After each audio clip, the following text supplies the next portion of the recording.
Southeast Alaska, and their origins dating back 5,000 years. Haynes, Alaska, And then here on the right, you have the tasting room, which is a winery. And they have, might be closed actually, but I will tell you, it has one of their they have the best honey wine around. On the right here, you got the Fog Cutter Bar, one of the best bars here in town. They got this little tradition where they have this bell, and if you ring the bell, you have to buy a round for the entire bar. And there's a lot to do in town. So it might be small, might seem it, but it's a lot going on. So, as we're coming into town, I will point out one of my favorite restaurants. It's the red building on the right, coming up here. It's called the Harbor Bar and Restaurant, and it's got some of the best fish and chips and seafood variety in town. So if you're hungry and you're looking for a good little snack, it's definitely a worthwhile place to check out. You guys got excursions planned for the rest of the day? No. Just walk around. Yeah. Yeah, take a fresh air. Yeah, absolutely. Then, mo na siyang nako sa basket. Mulakaw na niya na. So, nag-wait mi namin sa driver na Mulakaw. At the same time, siya po daw mong tourist guide. So, nag-store siya or nag-share sa mga info about sa area. Kanang makita niyo mo na actually ang town nila. Gagmay lang siya mga establishment. Wala kayong makita naman. Wala kayong makita ng mga gagmay lang siya na establishments. And some knives they make. They just have a variety of souvenirs to check out and explore. On my left here, you have another couple souvenir shops. You have a bookstore that's got a great selection of local authors and local history of the area. And this is town for you. It's a cute little town. 1,500 people live here year round, and it's a really, really quaint little place for the. Okay, so kanya siya, manilang mga houses na mga makita lang. Alam daw ka na maglakaw-lakaw ka din ha. Yan na ilang mga structures nila, ang mga balay.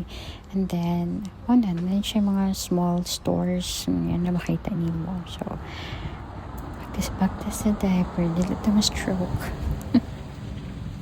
Kailangan mo practice tayo. Mas nindot magiging ka maglabaktas ka sa magsakay-sakay ka o mag-tour ka magsakay-sakay good ka kay kung ano man kanang mas ma-appreciate nimo ang view, mas makita nimo ang place, mas ma-explore nimo siya tarong pag imuha lang siyang baktas so mo na kung ganahan po actually mo nang wag na jokoy tayo mo gawas ko kaya para makalakaw-lakaw ka ba at the same time exercise at the same time explore nimo siya ang place. And first time na ko siya mo adto din si Haynes, Alaska. So, gawas jud ko para makita na ko ang place. Yeah. Siya mga gagmay na store, makita ni mo na yung then, kani siya, within the town, kini siya makita ni mo. Nga na yung mga flowers. Kana si Davidsita na siya. And then, kani siya gamay lang na siya na park tulad po na siya kung asa mong drop off sa amo ang sundo. So kana na picture kinais mo ko tong view makita ni mo ang mountain, diba?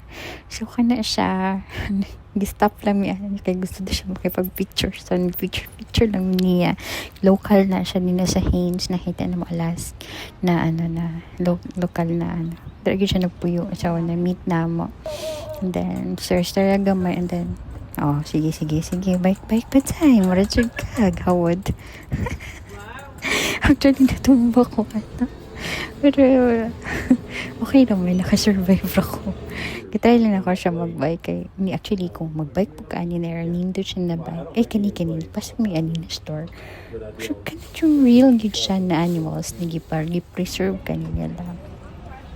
Kasi, rich mo good sila ka ng mga ingana ng mga animals. So, kanang sila mga nindot sin like real kayo siya makita ni mo kay i-preserve lang yun nila ang whole animal ba. So, nindot tanawon na yung mga store na ning ana. So, kani siya museum na siya, Hammer Museum. Gamay rin kayo siya kanang nakita niyo na bala ay more siya kanina area kana kung gisulod more than kina siya perting gamay or na siya entrance fee na $7.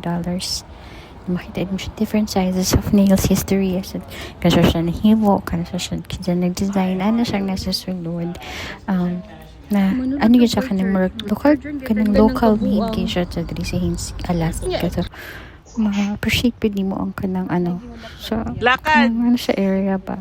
Oh. Then kanang stay Wow. lami sa park. Oo. Charot. Hindi Nice. stay kanang kuan dira balagdag kay kanang nindot ang view. Kita nimo ang mountain. Oo. Salamat sa nagpahiram kamot. Okay, kana siya. Kaya mga store ang good mga establishments na makita ni Malon daw. Napasok na mo na kay para explore na mo ba kung sa gid lang ginabaligya locally. Okay. Tanang. Siyempre kung nasa kayo makita gusto po ka mo pa itong souvenirs, takan ka makita man, takan ka ma-avail.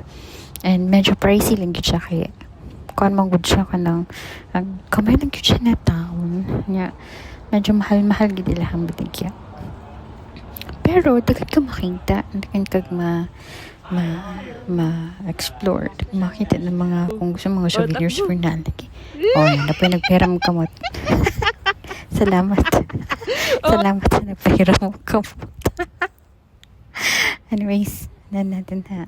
Pwede ra kay ka magligid-ligid na sa. Pwede ka matog. Kasi hindi siya kayong weather manggod. Kaya nga natugnaw. Siya na isan. Pero tugnaw siya. Pwede siya natugnaw. Enough lang yun siya na kanang dili ka mainitan sa baskin na taas ang adlaw. Ana siya na weather. And then ang wind is medyo cold na tolerable lang.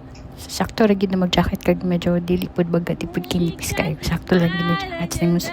Kani po uli na mian na. That's all. Bye-bye.